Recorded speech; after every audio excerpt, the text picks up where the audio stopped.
Harry Potter and the Goblet of Fire, Chapter 5, Weasley's Wizard Wheezes.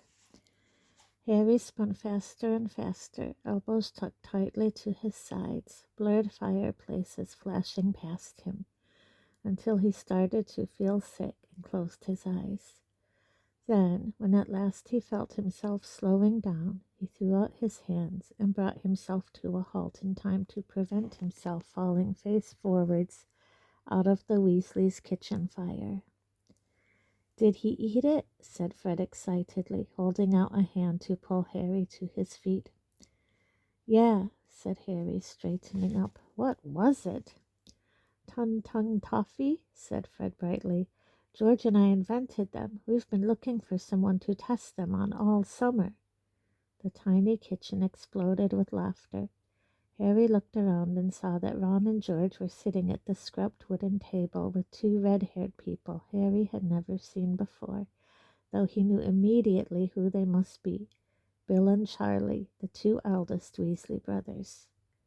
"How are you doing, Harry?" said the nearer of the two, grinning at him and holding out a large hand, which Harry shook, feeling calluses and blisters under his fingers. This had to be Charlie, who worked with dragons in Romania. Charlie was built like the twins, shorter and stockier than Percy and Ron, who were both long and gangly. He had a broad, good-natured face, which was weather-beaten and so freckly that he looked almost tanned. His arms were muscly, and one of them had a large, shiny burn on it. Bill got to his feet, smiling, and also shook Harry's hand. Bill came as something of a surprise. Harry knew that he worked for the Wizarding Bank Gringotts, that he had been head boy of Hogwarts, and had always imagined Bill to be an older version of Percy, fussy about rule-breaking and fond of bossing everyone around. However, Bill was, there was no other word for it, cool. He was tall, with long hair that he had tied back in a ponytail. He was wearing an earring with what looked like a fang dangling from it. His clothes would not have looked out of place at a rock concert, except that Harry recognized his boots to be made, not of leather, but of dragon hide. Before any of them could say anything else, there was a faint popping noise, and Mr. Weasley appeared out of thin air at George's shoulder. He was looking angrier than Harry had ever seen him. "That wasn't funny, Fred," he shouted. "What on earth did you give that Muggle boy?" "I didn't give him anything," said Fred with another evil grin. "I just dropped it. It was his fault he went and ate it. I never told him to." "You dropped it on purpose," roared Mr. Weasley. "You knew he'd eat it. You knew he was on a diet." "How big did his tongue get?" George asked eagerly.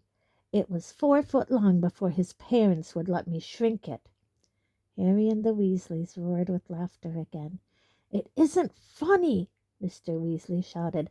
"That sort of behavior seriously undermines wizard-muggle relations.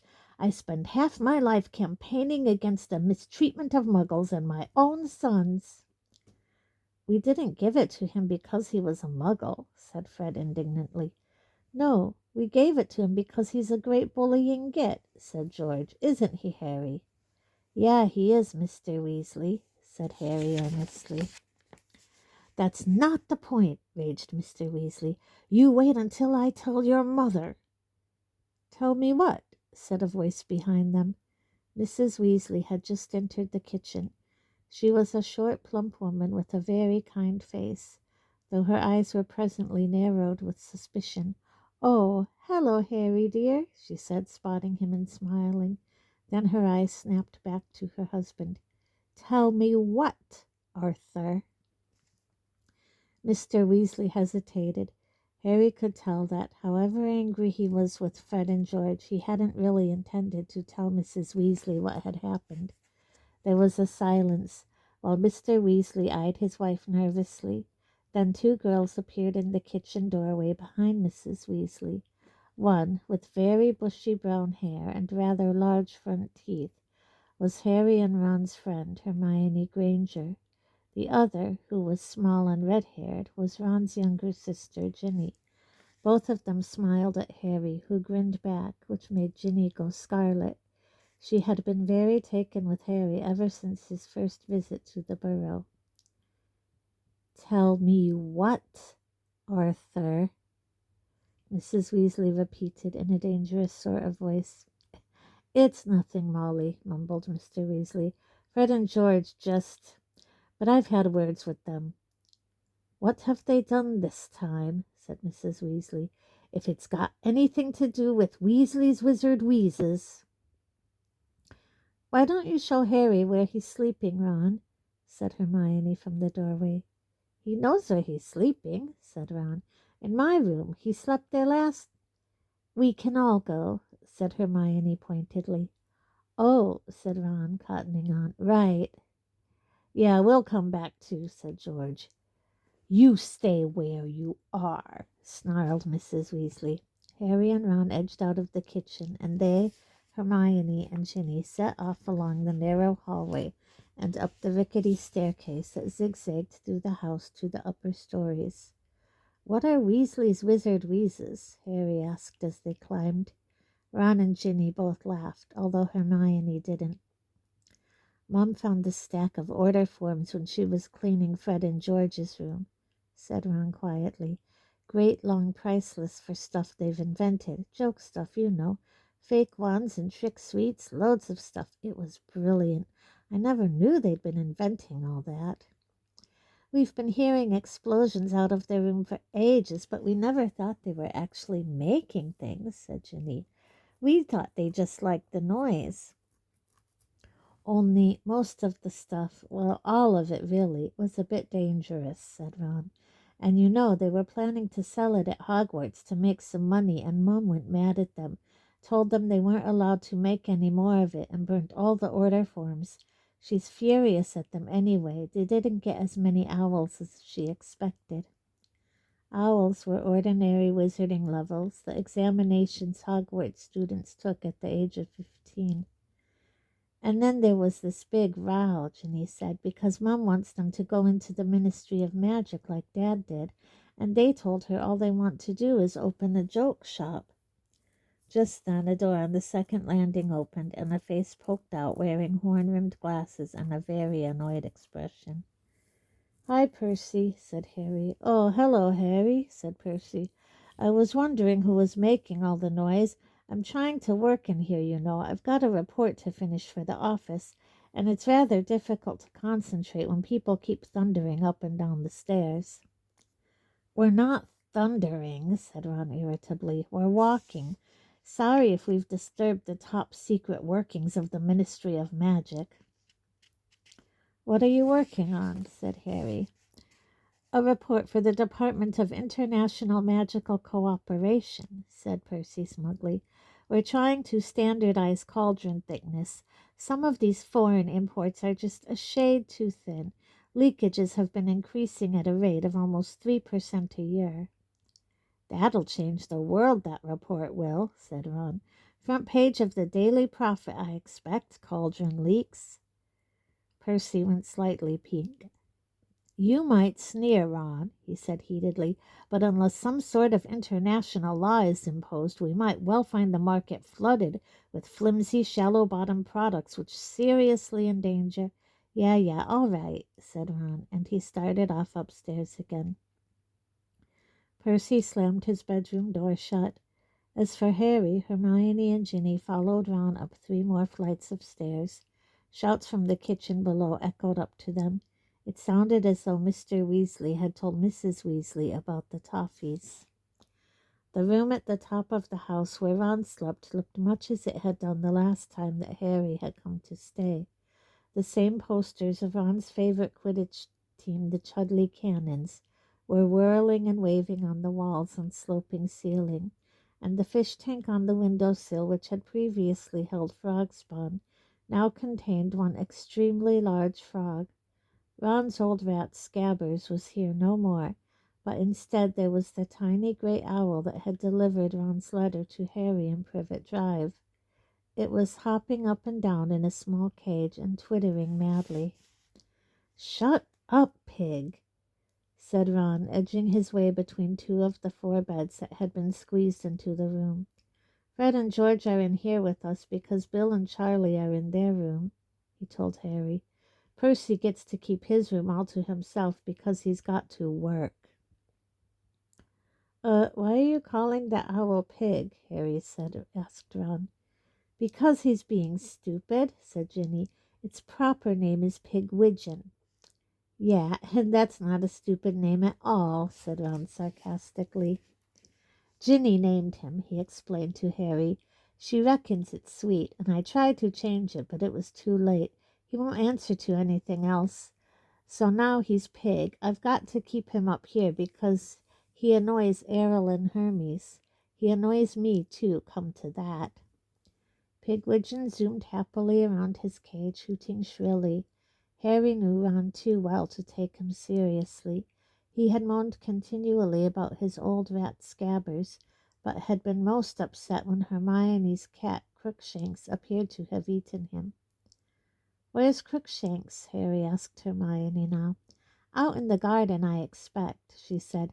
"He likes chasing gnomes. He's never seen any before." "Percy's enjoying work, then?" said Harry, sitting down on one of the beds and watching the Chudley cannon zooming in and out of the posters on the ceiling. "Enjoying it," said Ron darkly. "I don't reckon he'd come home if Dad didn't make him. He's obsessed. Just don't get him onto the subject of his boss. According to Mr. Crouch, as I was saying to Mr. Crouch is of the opinion. Mr. Crouch was telling me they'll be announcing their engagement any day now." "Have you had a good summer, Harry?" said Hermione. "Did you get our food parcels and everything?" "Yeah, thanks a lot," said Harry. "They saved my life, those cakes." "And have you heard from—" Ron began, but at a look from Hermione he fell silent. Harry knew Ron had been about to ask about Sirius. Ron and Hermione had been so deeply involved in helping Sirius escape from the Ministry of Magic that they were almost as concerned about Harry's godfather as he was. However, discussing him in front of Ginny was a bad idea. Nobody but themselves and Professor Dumbledore knew about how Sirius had escaped or believed in his innocence. "I think they've stopped arguing," said Hermione to cover the awkward moment, because Ginny was looking curiously from Ron to Harry. "Shall we go down and help your mum with dinner?" "Yeah, all right," said Ron. The 4 of them left Ron's room and went back downstairs to find Mrs. Weasley alone in the kitchen, looking extremely bad-tempered. "We're eating out in the garden," she said when they came in. "There's just not room for 11 people in here. Could you take the plates outside, girls? Bill and Charlie are setting up the tables. Knives and forks, please, you two," she said to Ron and Harry, pointing her wand a little more vigorously than she had intended at a pile of potatoes in the sink, which shot out of their skins so fast that they ricocheted off the walls and ceilings. "Oh, for heaven's sake!" she snapped, now directing her wand at a dustpan, which hopped off the side and started skating across the floor, scooping up the potatoes.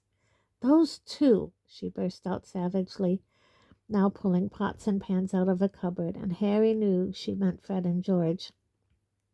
"I don't know what's going to happen to them. I really don't. No ambition, unless you count making as much trouble as they possibly can." She slammed a large copper saucepan down on the kitchen table and began to wave her wand around inside it. A creamy sauce poured from the wand tip as she stirred. "It's not as though they haven't got brains," she continued irritably, taking the saucepan over to the store and lighting it with a further poke of her wand. "But they're wasting them, and unless they pull themselves together soon, they'll be in real trouble. I've had more owls from Hogwarts about them than the rest put together. If they carry on the way they're going, they'll end up in front of the improper use of magic office." Mrs. Weasley jabbed her wand at the cutlery drawer, which shot open. Harry and Ron both jumped out of the way as several knives soared out of it, flew across the kitchen, and began chopping the potatoes, which had just been tipped back into the sink by the dustpan. I don't know where we went wrong with them, said Mrs. Weasley, putting down her wand and starting to pull out still more saucepans. It's been the same for years, one thing after another, and they won't listen to— Oh, not again! She had picked up her wand from the table, and it had emitted a loud squeak and turned into a giant rubber mouse. One of their fake wands again, she shouted. How many times have I told those two not to leave them lying around? She grabbed her real wand and turned around to find that the sauce on the stove was smoking. Come on, Ron said hurriedly to Harry, seizing a handful of cutlery from the open drawer. Let's go help Bill and Charlie. They left Mrs. Weasley and headed out of the back door into the yard. They had only gone a few paces when Hermione's bandy-legged ginger cat Crookshanks came pelting out of the garden, bottle-brush tail held high in the air, chasing what looked like a muddy potato on legs. Harry recognized it instantly as a gnome, barely 10 inches high. Its horny little feet pattered very fast as it sprinted across the yard and dived headlong into one of the Wellington boots that lay scattered around the door. Harry could hear the gnome giggling madly as Crookshanks inserted a paw into the boot, trying to reach it. Meanwhile, a very loud crashing noise was coming from the other side of the house. The source of the commotion was revealed as they entered the garden and saw that Bill and Charlie both had their wands out and were making 2 battered old tables fly high above the lawn, smashing into each other, each attempting to knock the others out of the air. Fred and George were cheering, Ginny was laughing, and Hermione was hovering near the hedge, apparently torn between amusement and anxiety. Bill's table caught Charlie's with a huge bang and knocked one of its legs off. There was a clatter from overhead, and they all looked up to see Percy's head poking out of a window on the second floor. "Will you keep it down?" he bellowed. "Sorry, Perce," said Bill, grinning. "How are the cauldron bottoms coming on?" "Very badly," said Percy peevishly, and he slammed the window shut again. Chuckling, Bill and Charlie directed the table safely onto the grass, end to end, and then, with a flick of his own wand, Bill reattached the table leg and conjured tablecloths from nowhere.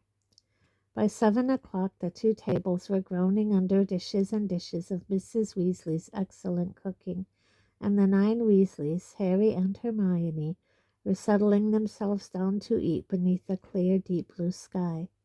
To somebody who had been living on meals of increasingly stale cake all summer, this was paradise, and at first Harry listened rather than talked, as he helped himself to chicken and ham pie, boiled potatoes, and salad. At the far end of the table, Percy was telling his father all about his report on cauldron bottoms. "I've told Mr. Crouch that I'll have it ready by Tuesday," Percy was saying pompously. "That's a bit sooner than he expected it, but I like to keep on top of things. I think he'll be grateful I've done it in good time. I mean, it's extremely busy in our department just now, what with all the arrangements for the World Cup. We're just not getting the support we need from the Department of Magical Games and Sports. Ludo Bagman—" "I like Ludo," said Mr. Weasley mildly. "He was the one who got us such good tickets for the cup. I did him a bit of a favor. His brother Otto got into a spot of trouble, a lawnmower with unnatural powers. I smoothed the whole thing over." "Oh, Bagman's likable enough, of course," said Percy dismissively, "but how he ever got to be the head of department, when I compare him to Mr. Crouch, I can't see Mr. Crouch losing a member of our department and not trying to find out what's happened to them. You realize Bertha Jorkins has been missing for over a month now, went on holiday to Albania and never came back." "Yes, I was asking Ludo about that," said Mr. Weasley, frowning. "He says Bertha's got lost plenty of times before now, though I must say, if it was someone in my department, I'd be worried." "Oh, Bertha's hopeless, all right," said Percy. "I hear she's been shunted from department to department for years, much more trouble than she's worth, but all the same, Bagman ought to be trying to find her. Mr. Crouch has been taking a personal interest. She worked in our department at one time, you know, and I think Mr. Crouch was quite fond of her. But Bagman just keeps laughing and saying she probably misread the map and ended up in Australia instead of Albania. However, Percy heaved an impressive sigh and took a deep swig of elderflower wine. We've got quite enough on our plates at the Department of International Magical Cooperation without trying to find members of other departments, too. As you know, we've got another big event to organize right after the World Cup. He cleared his throat significantly and looked down towards the end of the table where Harry, Ron, and Hermione were sitting. You know the one I'm talking about, Father. He raised his voice slightly. The top secret one. Ron rolled his eyes and muttered to Harry and Hermione, "He's been trying to get us to ask about what that event is ever since he started work. Probably an exhibition of thick-bottomed cauldrons." In the middle of the table, Mrs. Weasley was arguing with Bill about his earring, which seemed to be a recent acquisition. "With the horrible great fang on it, really, Bill. What do they say at the bank?" "Mom, no one at the bank gives a damn how I dress as long as I bring home plenty of treasure," said Bill patiently. "And your hair's getting silly, dear," said Mrs. Weasley, fingering her wand lovingly. "I wish you'd let me give it a trim." "I like it," said Ginny, who was sitting beside Bill. "You're so old-fashioned, Mom. Anyway, it's nowhere near as long as Professor Dumbledore's." Next to Mrs. Weasley, Fred, George, and Charlie were all talking spiritedly about the World Cup. "It's got to be Ireland," said Charlie thickly through a mouthful of potato. "They flattened Peru in the semi-finals." "Bulgaria have got Victor Crumb, though," said Fred. "Crumb's one decent player. Ireland have got 7, said Charlie shortly. "I wish England had got through, though. That was embarrassing, that was." "What happened?" said Harry eagerly, regretting more than ever his isolation from the wizarding world when he was stuck in Privet Drive. Harry was passionate about Quidditch. He had played as seeker on the Gryffindor House Quidditch team ever since his first year at Hogwarts, and donned a firebolt, one of the best racing brooms in the world. "Went down to Transylvania 390 to 10, said Charlie gloomily. "Shocking performance. And Wales lost to Uganda, and Scotland were slaughtered by Luxembourg." Mr. Weasley conjured up candles to light the darkening garden before they had their pudding, homemade strawberry ice cream, and by the time they had finished, mouths were fluttering low over the table, and the warm air was perfumed with the smell of grass and honeysuckle. Harry was feeling extremely well fed and at peace with the world as he watched several gnomes sprinting through the rose bushes, laughing madly, and closely pursued by Crookshanks. Ron looked carefully up the table to check that the rest of the family were all busy talking. Then he said very quietly to Harry, "So, have you heard from Sirius lately?" Hermione looked round, listening closely. "Yeah," said Harry softly, "twice. He sounds okay. I wrote to him the day before yesterday. He might write back while I'm here." He suddenly remembered the reason he had written to Sirius, and for a moment was on the verge of telling Ron and Hermione about his scar hurting again, and about the dream which had awoken him. But he really didn't want to worry them just now, not when he himself was feeling so happy and peaceful. "Look at the time," said Mrs. Weasley, suddenly checking her wristwatch. "You really should be in bed, the whole lot of you. You'll be up at the crack of dawn to get to the cup. Harry, if you leave your school list out, I'll get your things for you tomorrow in Diagon Alley. I'm getting everyone else's. There might not be time after the World Cup. The match went on for 5 days last time." "Wow, hope it does this time," said Harry enthusiastically. "Well, I certainly don't," said Percy sanctimoniously. "I shudder to think what the state of my in tray would be if I was away from work for 5 days." Yeah, someone might slip dragon dung in it again, eh, Perce? Said Fred.